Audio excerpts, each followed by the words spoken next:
Good morning. We are continuing from yesterday's daf and starting 65A1. So we learned in the Mishnah that you need to pour the blood of Korban Pesach on the side of the Mizbeach. Where is the side of the Mizbeach? So we learned that it was the lower part of the Mizbeach on the wall itself. The wall of the Mizbeach. But the wall of the Mizbeach had certain areas that had a protruding Yesoid. It's called the Yesoid. With the red line. No, the red line is indicating where the lower part of the wall is. Right. But the Yesoid did not exist all around the Mizbeach. There's certain areas that it had the Yesod. So Yesod was like something that, look, this is the Mizbeach, so this is the line that you said, so we know this is the bottom of them. But there are certain areas that had one amma protruded out that was receiving the blood, so they had to sprinkle the blood on the wall, splash it, and it would come down to the Yesod. And the Yesod would be, still don't picture it exactly how, but it's something that protruded out. It says it was one amma length, one amma high, off the ground. So the question was, how do you know that you have to put it on the Yesod? So Rabbi Lezer said from yesterday's daf, we learned it from Zrika Ma'oilo. We learned it from the word Zrika mentioned in Oilo, it mentioned twice. Through Gezeira Shava, using the terms using the terms throwing through. So where does it say twice? You have one pasuk that says the blood you shall throw on the altar. The second pasuk that says the sons of Aaron, the Kohanim, should throw the blood on the altar around, on Mizbeach Saviv. It's blood on the altar around. So just as Ola requires its application, the presence of the base below, so that's the name base. Of Pesach Nami Ton Yesod, so the Pesach also requires for its application the presence of the base below.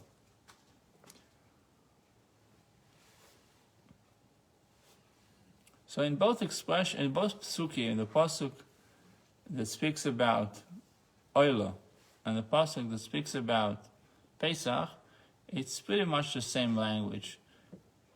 Es damam tizrik ala mizbeach, or es damoy ala mizbeach. Zorkub now es dam ala mizbeach so. So we established that we need to sprinkle it on the Yisrael. So now the Gemara says, okay, let's find out, you learning it from Oila, but let's see, Oila is the burnt offering, but let's see how do you really know that Oila needs to be poured to the Yesod, to the base? Oila gufa menala. Amar kal Yesod mizbeach Oila. The pasuk says, onto the base of the altar of the Oila. So it's clearly said, El Yesod, to the base. Alma Elatuna Yesod. So we established that the oil requires the Yesod to be at the base of the Mizbeach. So this is, you can't get more of a direct instruction than this in regards to oil.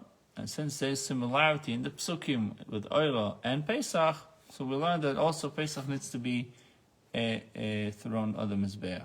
Yesterday we also there was an emphasis about the difference between Zrika and applying the blood, right? Because sometimes you have an expression of Zrika, that you pour the blood on Mizbeach, and sometimes you apply the blood on Mizbeach. So language with the... I thought it meant like spritzing it. Sprinkling, so when it says sprinkling, it's a different language. So what, they're going like this with they get the bucket from when they did the shechita, and he carried it over to the Mizbeach. Yes, so they said there was two rows, the gold rows, the silver rows, but so they would take with the right hand the full the bucket with blood, and eventually when it reached to the mizbeach, it says zrika. Zrika means to. So they would go like this with the bucket. I'm sure they did it in a way that it didn't splash everywhere and in a responsible way, but it needs to be zrika. Well, in the Mishnah, they said how many thousands of people were coming. They said like they had 600,000 kidneys at Agrippa's time, so that meant there was so much. Can you imagine how much was going on the Mizbeach if it was? Yeah, so that they learned from another teaching. How do they know? Like it needs to be specifically zrika. So it says they know it from the word damam. It doesn't say damoy, it says damam. So they learned that it needs to be specifically zrika. They learned it from a bechoyer, but in the case of a bechoyer, you needed to have zrika also. Yeah, so in other places it says matan domim. It says matan domim v'murim. Throwing a gift. Mine. Over here it says there's zrika and there's shvicha. Shvicha is also a translation to Hebrew is pouring, but maybe the shvicha would be more like sprinkling. They must have had it like where. Because there are certain times that you take you dip his finger and you would go like this. That's the sprinkling, like Ruben says. But they must have had it like put that protrusion next to a drain because otherwise it was so much korbanos. Yeah, possibly that it would drain onto the floor. Right, so they would have a drain on the floor, so it would go out because otherwise it would be a. So we spoke about. Mishnah said that the Kohanim would unplug the Beis Hamikdash even if it falls on Shabbos, and the Kohanim were not happy about it. But it says that they did do it. So Yotzo Kasu Shoino, the first group left, and eventually the third group entered. Tona Inikas Kasatzlin. The third group was called the lazy group. Why it's the lazy group? Because its members procrastinated until the last possible time to come. Man, they would have had all of 770 there. We actually be surprised that in 770 there is a Shkama Minyan. Yeah. Big Minyan. And there's 6 o'clock, 6:15, 6:40, 6:30, 6:45. Shabbos or during the week? During the week. Yeah. Shabbos, I'm sure there are also, Yeah, but sure. Such a big crowd. there are many people who have to be in the city at a certain time, so they're there at 6 o'clock. Right. Good for them. Yeah. So it was called lazy group. But it's not possible to properly offer the Pesach without this third group. What should they have done? We learned before there was an obligation to have 3 groups. So they should have hurried themselves to be in the first group.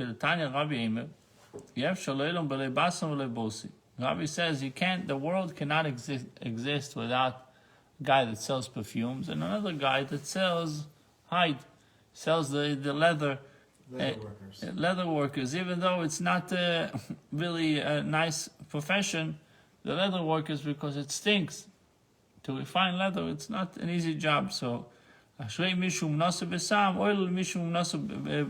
says happy is the one that its occupation is to sell perfumes, and feel bad, woe to the guy who is involved with the leather. When it cares, the world cannot exist only with males or only with females. But still, praise the one that has boys, and woe to the guy that had girls.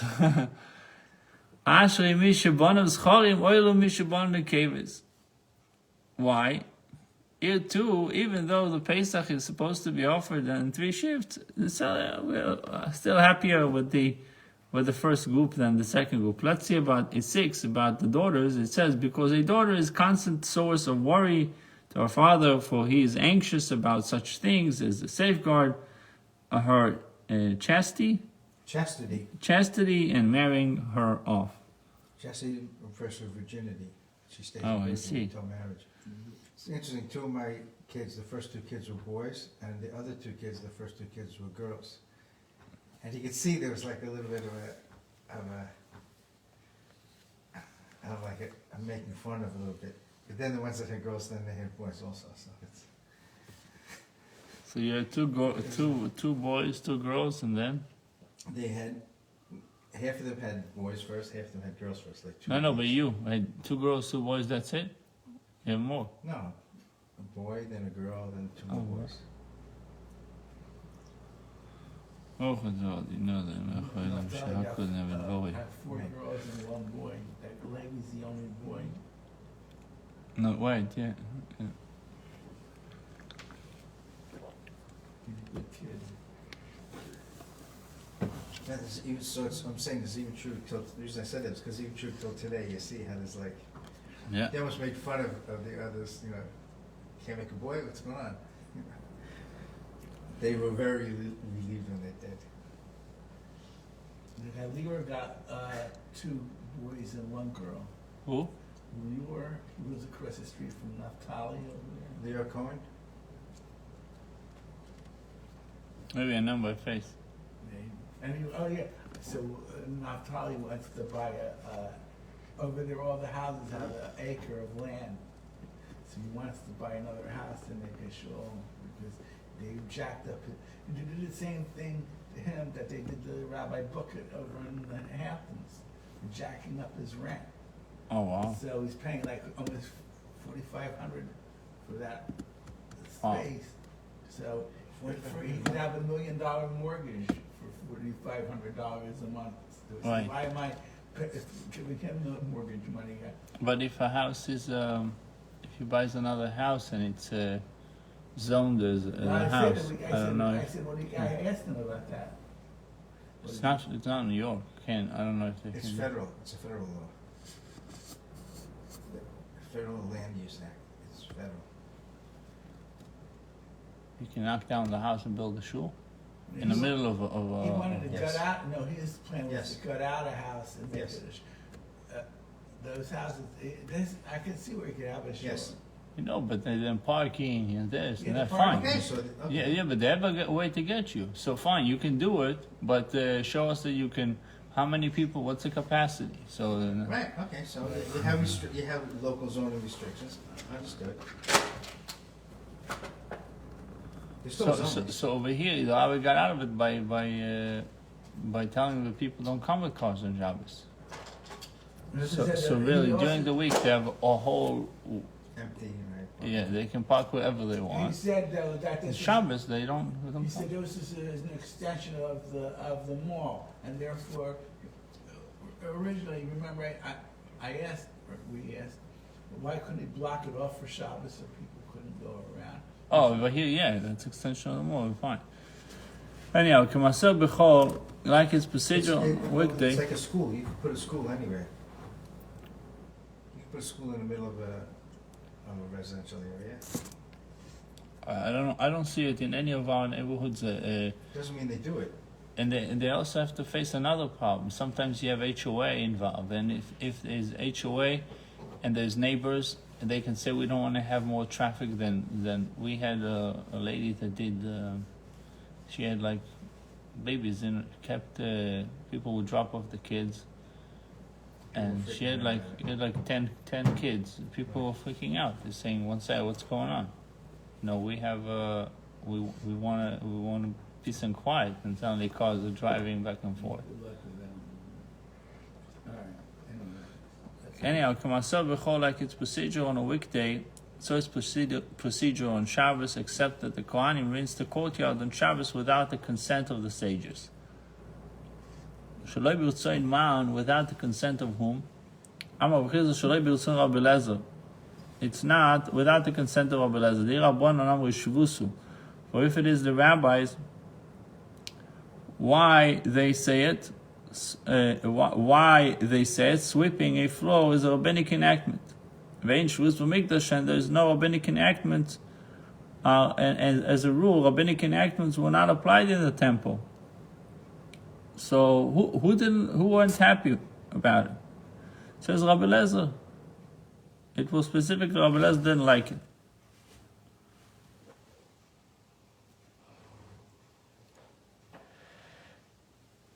And they say sweeping is like rinsing. Ma'hi Tanya, one who milks an animal v'amechabetz or curdles milk, I guess turns it into cheese, v'amegabin, or who presses cheese, kegoyer gorois, the minimum amount for him to be liable in the equivalent of a dried fig. So once he made the amount of a dried fig, he is out, he is liable. Amechabed, one who sweeps the floor of a house, v'amrabetz, and one who lays the dust. He sprinkles water over the floor to prevent the dust from rinsing. V'aroidichas one who removes loaves of honeycombs from a beehive. B'sheg b'Shabbos chayav chatos, if he does it unintentionally on Shabbos, he is liable to a chatos. Hazy b'Yom Tov lekes our boy. If he did this deliberately on Yom Tov, he incurs the 40 lashes. They will be Eliezer. This is the words of Rabbi Elazar. But the sages says whether this act or that act, it is prohibited only as a rabbinic act. Hence, since according to Rabbi Elazar, sweeping is prohibited according to biblical law, it is also forbidden to rinse the floor of the temple on Shabbos. I had a question on the milking. A cow needs to be milked. Right. So they could put that as an enactment that you can't milk it. You have to spill it on the floor. You can't. There's ways of how to do it. You can hire a goy. We had in Chabad, was a whole guy had a lot of cows, and the goy used to do it. Okay. In the case of Tzar Balechaim, it's there's different. Maybe somebody does it for fun or does it for. He just wants a cup of milk. It's an issue of noilod. Anything that is created on Shabbos. Right. So there is a way to do it, but I You guess give it to the goy as payment. You milk the cows, you can have the milk. there's many ways of doing. Like he's working. He's working as a contractor, not he's not getting paid by the hour. And in a certain partnership. You can even say that the Mishnah means without the will of the sages. We hold that sweeping on Shabbos is prohibited only at the rabbinic level. Nevertheless, it is prohibited in the temple. Rabbi Menashe Amitay, they permitted in the temple something normally prohibited as a rabbinic enactment only if it is needed. If it's not needed, they did not permit it. So therefore, even according to the sages, it would be prohibited to rinse the floor of the temple, since that action is not necessary for the sacrificial service. Why do you rinse the floor? So we can say that even the rabbis were not okay with it.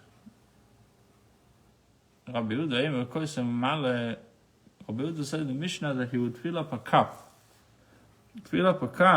from the floor with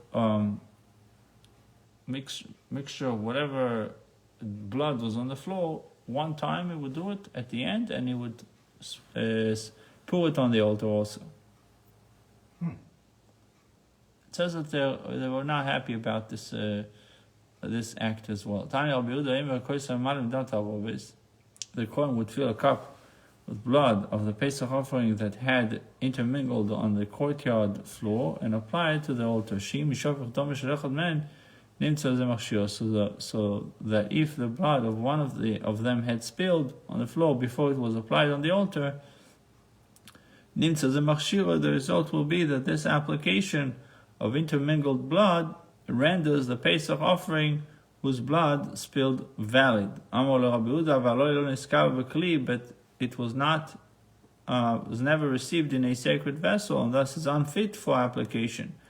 What is the use of filling a cup with blood from the floor and applying it to the altar? It needs to be received in a cup to make it fit. Menai Ade, so the Gemara says, how do the sages know that the blood on the floor was never received in a sacred vessel? Maybe it was received, and then it spilled. Perhaps the blood on the floor was never received in a vessel. Perhaps. And it is thus unfit to be applied on the altar. So having clarified what the sages were asking Rabbi Yehuda, the Gemara quotes Rabbi Yehuda's response. I also stated that a Kohen would gather some blood from the floor and apply it. Only when the blood had been received in a sacred vessel. The Gemara questions Rabbi Yehuda's response. How does he know that the lifeblood on the floor was received in a sacred vessel? It needs to be the lifeblood. Kohanim's reason is, so it says Kohanim are diligent, and they catch the lifeblood of the Pesach offering in a sacred vessel before it pours onto the floor. Since the blood found in the courtyard floor was certainly once received properly, Rabbi Yehuda rules that it should be gathered into a sacred vessel and applied on the altar. The Gemara says, you're right, you know what? Let's go along with you. You said there's reason, right? They're diligent. If they're diligent, how did it spill? Great question. Is reason amay mishtaper. So agav zizusayu the mishtaper, because of the diligence in what they're doing, it can spill from the rush. They're rushing, so it's possible that it would spill. They're not taking the time. Gemara says, but is it not true that a great deal of blood that drained is intermingled with the lifeblood? So damatamsis is the blood that comes after the shchit, not right after the shchita. Later on it comes out. Mm-hmm.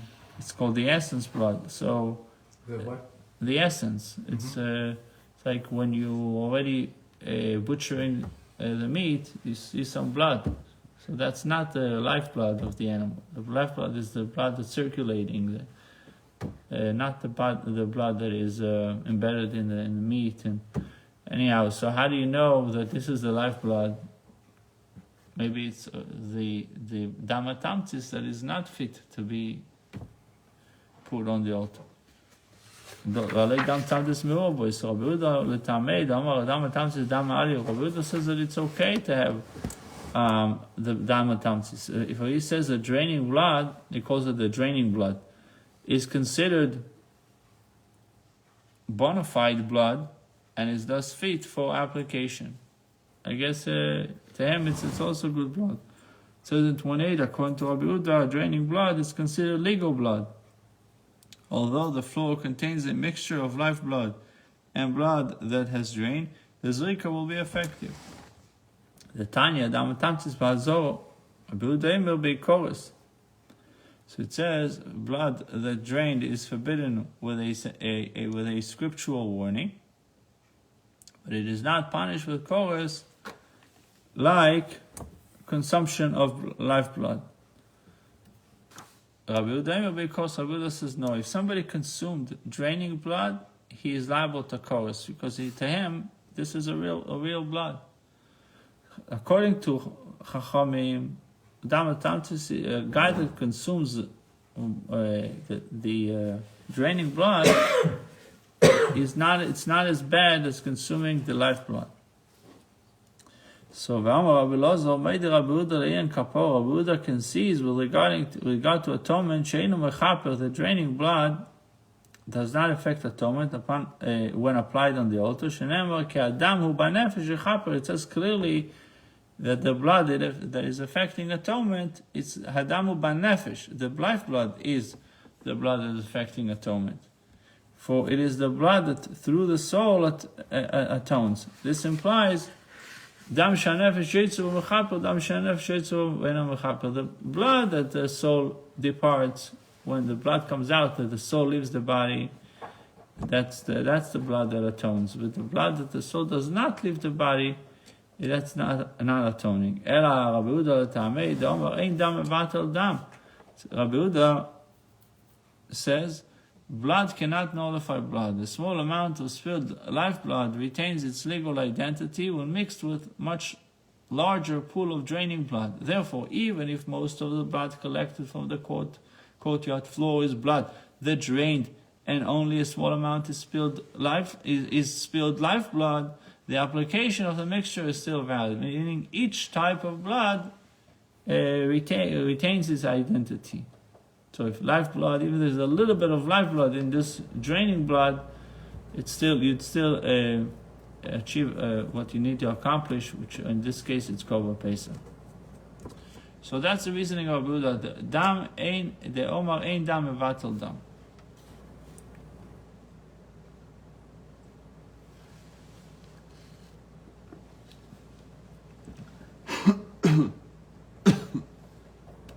Tanya Amar le Rabbi Yehuda Chachamim. Rabbi Yehuda said to the rabbi, "L'divrei chem, lama peiknes hazor." Why did they plug the hole in the courtyard wall so that the blood would gather on the courtyard floor? If they were not going to collect any blood, they should have left the hole open and let the blood drain out of the courtyard. Right, that's what I think.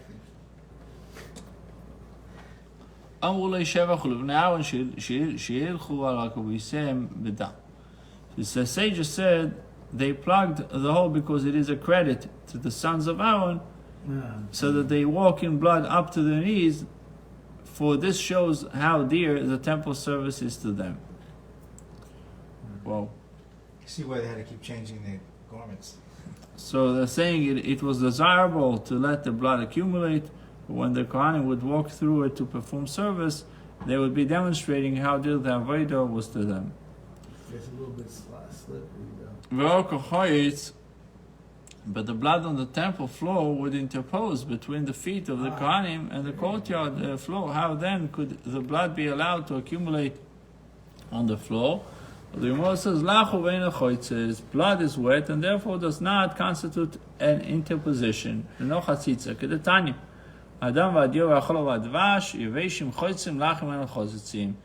Blood, ink, and milk, honey, once they are lachin, if they are dry, they interpose, but if they are wet, they do not interpose.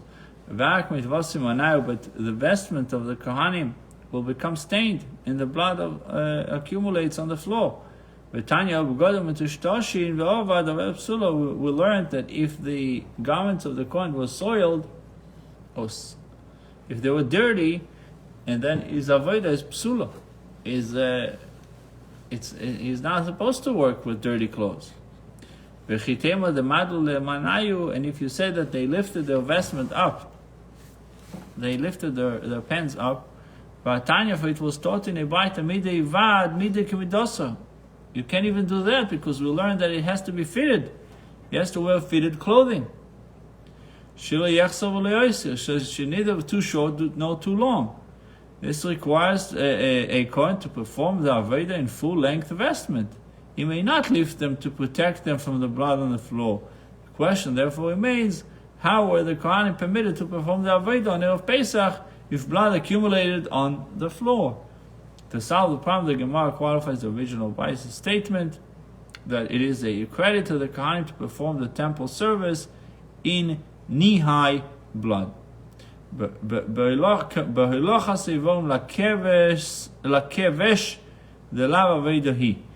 kevesh is the ramp with conveying the limbs and sacrificial parts of the offering to the ramp of the altar. The lav avodah for this conveying is not an avodah. Therefore, they are permitted to lift their vestment at that time. So they lifted their vestment at the proper time. So the Gemara says, 1 second, Veloy, but is this really not an avodah to carry it up the ramp? The fact that only a Kohen is allowed to do it, avodah, it's obviously, we see that it is a avodah. The Tanya V'ikir HaKohen Sakolam is Becho, the Kohen should bring it all, and burn it on the altar. Zoi lochas avarim lakevesh. This it refers to conveying the limbs of a sacrifice to the ramp. So obviously it is avodah, since the act of conveying the limbs must be performed by a Kohen. It is surely considered an avodah. Don't we have an idea that one of the reasons there was a ramp is so the Kohen wouldn't have to lift, Right. and to make steps and then expose their legs. No, expose their. Well, expose any part of their body, but if that going up a step, which is what 8 inches, just like this, and they lift up their garments to. Right. So So it defeats that's the why they're purpose. challenging it. That's why they're not happy with this answer. They're not happy with this answer. Also, a ramp. I mean, they could groove it or something so it's not as slippery. You're gonna be awash in blood, It's and very- liquid, it's a and then danger. walking out. Yeah, it seems like. How Yeah. steep is the ramp? All right, let's see where he goes with it. I think it was a big ramp. Remember exactly the size, but it was long. One thing I can tell you is for sure, seems to me for sure an avodah, because it's not an easy thing to go up and down in an incline like this. Yeah. This is a serious incline. Ela b'relachas eitzim l'marocho. So he says, "Zolach zevarim lakevesh." This is conveying the limbs of the sacrifice to the ramp. So Ela b'relachas eitzim l'marocho. Rather, the Kohanim walked in accumulated blood when carrying wood up the ramp of the altar to the pyre on top. The lav avodah for this is surely not an avodah. Therefore, they were permitted to lift their vestment up at that time. The Gemara says,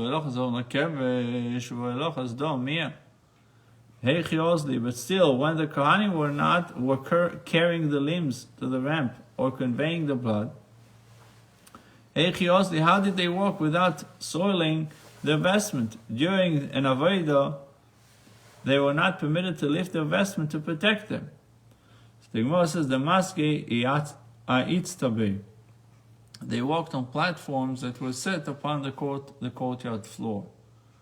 It says in 15, these platforms were built onto the courtyard floor. As such, they are considered an extension of the floor and do not interpose between the feet of the Kohanim and the courtyard floor. So if they're up on these platforms, then they're not knee deep in blood. Yeah, that's what it seems like. So the Gemara says, Keitza Toilem of Shitin, how did they suspend? Oh, that's already going to the next subject. Yeah. That was in the. So then the question comes back. I mean, I guess it's still some blood touching. Keitza Toilem of Shitin, how did they suspend and fillet? So it says, Kroi v'yis imurav, he tore it open and removed its sacrificial parts, and he would take all the guts and he put them inside this bowl. The son of a magis, Viktiron, and he placed them in a bowl and burnt them. I guess burnt them means he placed them on the mizbeach.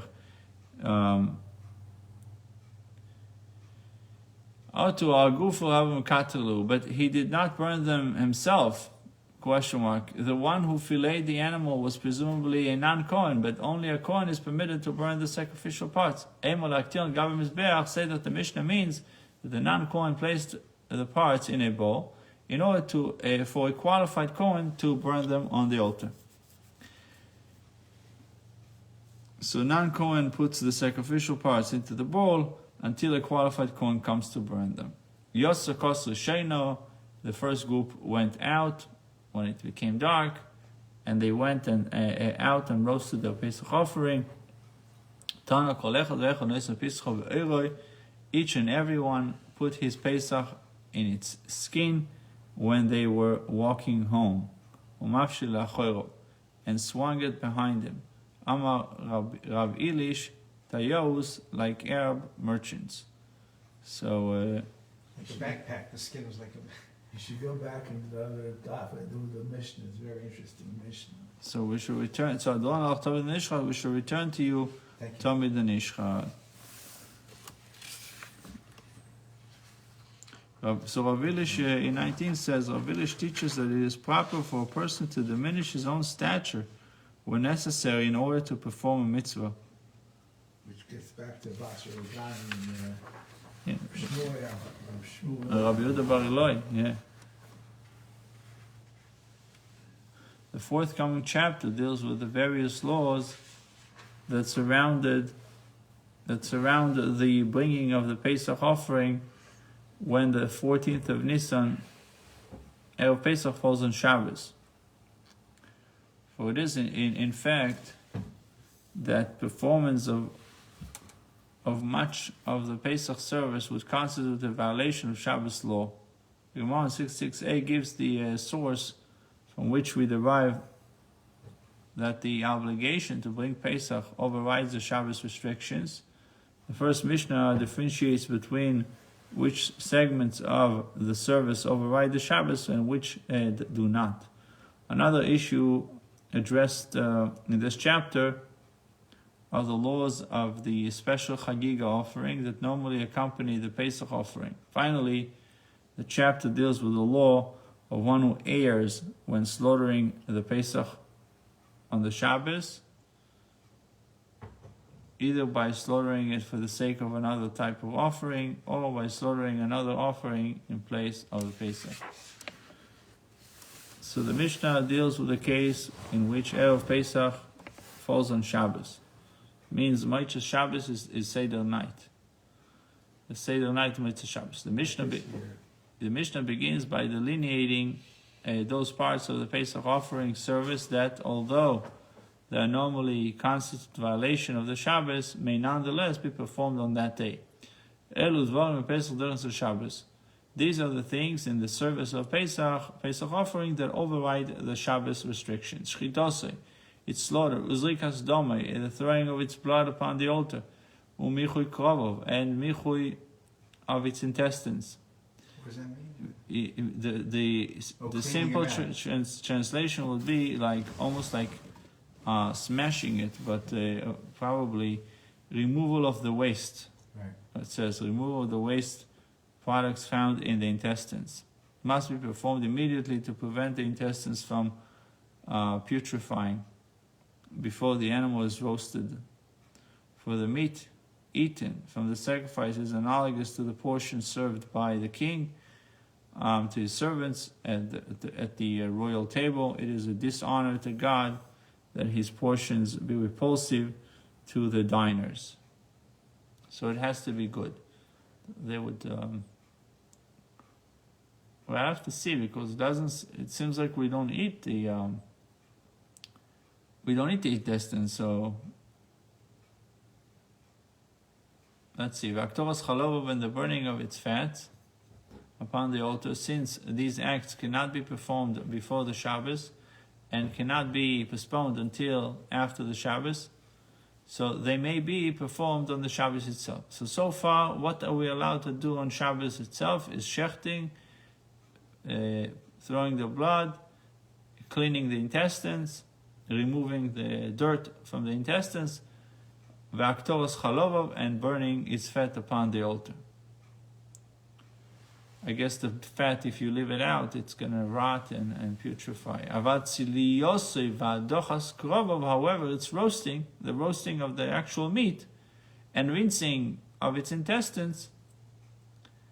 So you see, michui is the removal of the bad stuff, but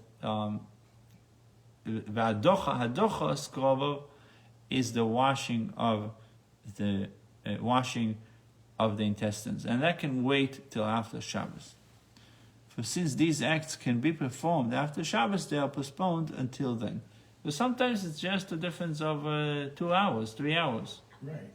Because they can do the shechita right before the end of Shabbos, and then the roasting of the meat for Korban Pesach can be done with the Shabbos, and then you do the Seder night.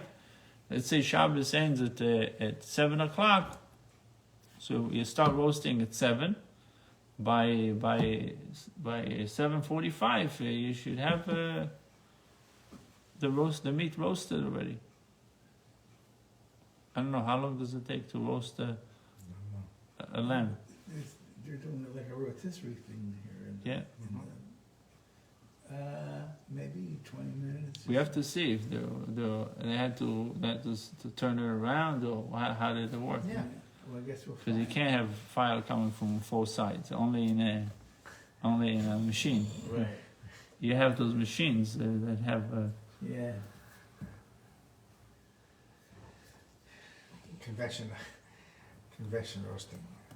Yeah, amatzli also adoskov. So the roasting and the washing of its intestines done after it's being done after Shabbos. So kavosei, the carrying of the offering to the temple for slaughter. Ve'avosei michutz latchum. Oh, David is asking something. The blood at the floor will not congeal. No, will not congeal because they're walking around. They're walking back and forth. They're mixing it up. They can even have a blood fight. I can go like this with my food. So they don't get all And then they get the clothing dirty.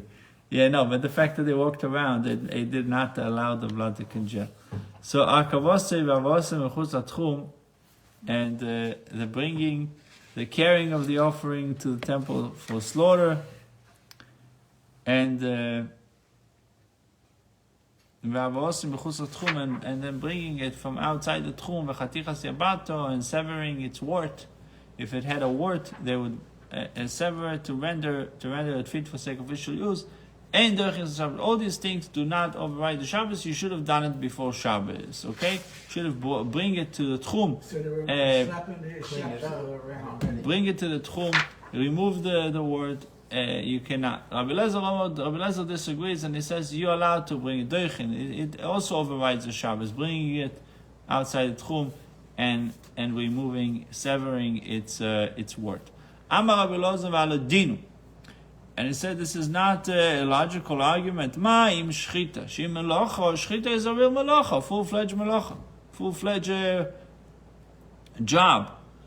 By a biblical law, where slaughter is included in the list of primary melachas of Shabbos, it says av melacha, primary melacha of Shabbos, and the shchita overrides the Shabbos. How much more so that elu, severing the wart and bring the animal from outside the tchum, shemishum shvus, which is just rabbinic injunction, lo yitchu Shabbos, should not surely override the Shabbos restriction for this reason. See the logic of Rabbi Lezer? So Amar Rabbi Yeshua, Yom Tov V'chiach, the law of a festival will prove otherwise. What's the story with Yom Tov? It says sheitiru ba mishum melacha v'asu mishum shvut. They permitted on a festival an act usually prohibited is melacha. You're allowed to shecht on in Yom Tov if you're eating the animal on Yom Tov. You're allowed to shecht on Yom Tov. But there is still v'asu mishum shvut. But yet prohibited on an act, prohibited on it, an act forbidden only because of rabbinic injunction. So carrying from outside the tchum, since it can be performed before the arrival of the festival, clearly a permit to override biblical law does not necessarily imply a permit to override rabbinic law. It says there's two different things. You sometimes have in Yom Tov that you're allowed to, you can override the biblical law like shchita, but you still have the laws of shvus, a rabbinic injunction are still applying, like carrying outside the tchum. Rabbi Lezer says to Rabbi Yeshua, Mazi Yeshua, what is this Yeshua? Ma raya reshus lemitzvah. What proof can be brought from the law of an act performed by discretion to the law, an act performed by obligation? There's discretion to the law of an act performed by obligation. Perhaps the reason we do not override rabbinic law in the case of festival needs that could have been attended to before the festival is because such needs are purely discretionary. You don't have to do them. The Pesach offering, by contrast, is obligatory. Accordingly, even its preparatory,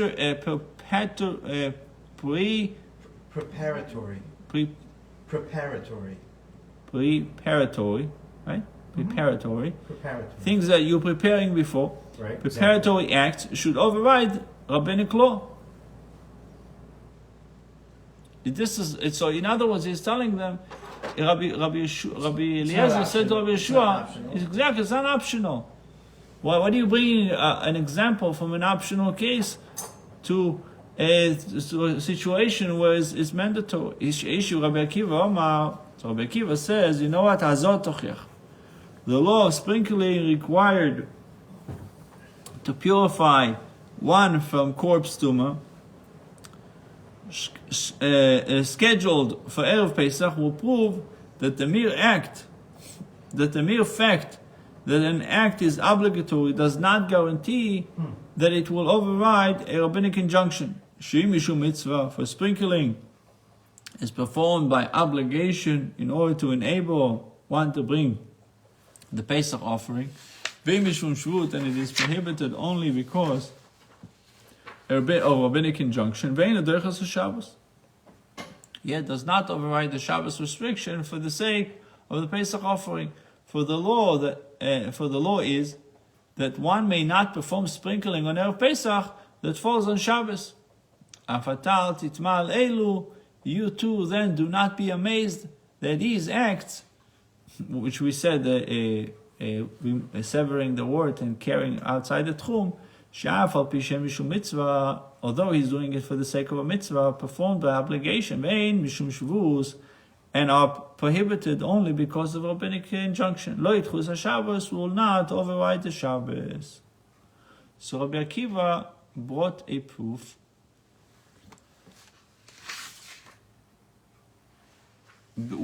from the case of someone that was tamei mis, and he's waiting for the sprinkling of the ashes of the red heifer. He can't do it before. He's not allowed to do it on Erev Pesach that falls on Shabbos, Right. even though it will enable him to do the mitzvah of Korban Pesach. So he got to wait for Pesach Shane. Amar Rabbi Eliezer, V'aleh ani dan, but Rabbi Eliezer responds to Rabbi Akiva. V'aleh ani dan, but it is concerning this very act, sprinkling on Erev Pesach that falls on Shabbos, that I'm disputing you. I hold that we do override the Shabbos to perform this act for the same argument that proves the permissibility of carrying the offering, bringing it from outside the tchum and severing its wort proves the permissibility of sprinkling as well. And he says to him, so when Rabbi Eliezer also disagrees with Rabbi Akiva about the sprinkling, that if someone is contaminated, he's allowed to be sprinkled. He says, Umayim shchita. He says to them, again, the same kal v'chomer, and he says, Umayim shchita, just as shchita, she'im mishum melacha, which is usually prohibited as a full-fledged melacha. That's one of the primary melachas of Shabbos. Derechas HaShabbos override the Shabbos restriction when performed for the sake of Pesach offering. Hazor, the sprinkling, then sprinkling, shemishum shvus, which is prohibited only because of the rabbinic injunction. Eino din shederchas HaShabbos. Is it not logical that it should override the Shabbos restriction? For this reason, you cannot employ the law of sprinkling to disprove me, since I dispute you concerning this this very law as well. I dispute you also about sprinkling. So, Rabbi Akiva, let's finish the Mishnah. Rabbi Akiva said to him, Oy chiluf, or perhaps the reverse is true. Ma'imazor, if sprinkling shemishum shvus, which is prohibited because of rabbinic injunction, Eino derechas HaShabbos, does not override the Shabbos. Shchita, shemishum melacha, which is prohibited as a full-fledged melacha. Eino din shelo tidchas HaShabbos. Is it not logical that it should not override the Shabbos restriction for this reason? Why do you employ this argument to prove that sprinkling is permitted? It can just as well be used to teach that even slaughter of offering is prohibited. Meaning, Rabbi Akiva says the reverse argument. He says to him, instead of saying, I'm allowed to shecht, which is a biblical... No. It's a biblical violation. you're allowed to shecht on Erev Pesach that falls on Shabbos. So therefore, Rabbi Eliezer says you're allowed to do other things that are only rabbinic enactment. So Rabbi Akiva says, since you're not allowed to do those things that are rabbinic enactments, I can say that shechita is also how much more so that is prohibited, which is a biblical violation. So Amar Rabbi Eliezer, Akiva, akarta ma shekosu b'Torah. You have uprooted that which is written in the Torah regarding the Pesach offering. It says b'moyadoi. It says b'moyadoi bein b'chol v'meshabbos. That Korban Pesach has to be done in its appropriate, appointed time, whether the 14th falls during the week or on Shabbos. So we have a pasuk. What are we going to do? Pasuk tells me that I have to do it. The Pesach is always brought clearly. Then the pasuk permits slaughter of the Pesach offering on Shabbos. How can you suggest that this scriptural teaching be negated on the basis of a logical argument? So he said to Rabbi Eliezer, Rabbi Akiva replied, give me an appointed time for these things, like the appointed time required for slaughter of the Pesach offering, and I will permit their performance on the Shabbos without such set time. However, the performance does not override the Shabbos. So he says, fine, B'moyado, teach me that I need to have a set time. But what does it say that I have to have a set time to bring the korban actually to the tchum? And to remove to sever his wort. And to rinse the intestines. That could be done at a later time. Why do you have to desecrate the Shabbos for it? Even though it's rabbinical. So Klal, Rabbi Akiva stated a rule regarding the overriding of Shabbos prohibitions for the sake of the Pesach offering. Kol melacha Shabbos and derechas Shabbos. Shechita shivshal says erev Shabbos derechas Shabbos. Any melacha that you can do, that you cannot do before Shabbos, it overrides the Shabbos. In the case of Korban Pesach, it falls on Any melacha you can do. Right, any melacha that can be performed before the Shabbos is not overriding the Shabbos. Any melacha, I started from the end, but any melacha that you cannot do, you cannot be performed before the Shabbos, overrides the Shabbos restriction. Right. So therefore, you have to do the Pesach. That means don't be part of No, because the lazy group. No. The lazy group. Yeah, but the lazy group is eating on Motzei Shabbos. They're not shefting on. Okay, let's learn Chassidus. So tomorrow.